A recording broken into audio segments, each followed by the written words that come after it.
Non c'è nemmeno una sedia vuota, semplicemente il coordinatore regionale di Forza Italia, Marco Marin, considerato da molti il mandante dell'esecuzione dell'amministrazione Bitonci, non è stato invitato a suggellare una volta per tutte un'alleanza più forte e vigorosa con la Lega Nord. Dopo lo strappo in Consiglio Comunale a Padova ci sono il senatore Niccolò Ghedini e il commissario Adriano Paroli. C'è stato un grave incidente politico che fa sì che la gente, quando accadono queste cose, si allontani vie più dalla politica, perché fanno fatica a comprendere. Forza Italia isola i traditori. Ghedini dirà che tutto è accaduto solo per motivi personali, non politici. Il partito si dice pronto, insieme alla Lega, a riconquistare tutti i comuni del Veneto, a partire proprio da Padova. Quando mancano le persone vuol dire che queste persone sono assolutamente alla finestra, ma sarà così per tutta la campagna elettorale e anche per quanto riguarda il futuro.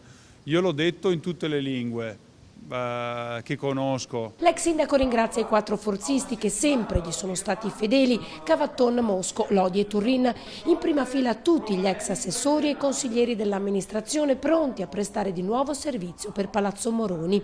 Sull'assenza di Marina non si espone il commissario Paroli, che però lascia intendere il grosso ruolo che in futuro avrà il senatore Ghedini a Padova.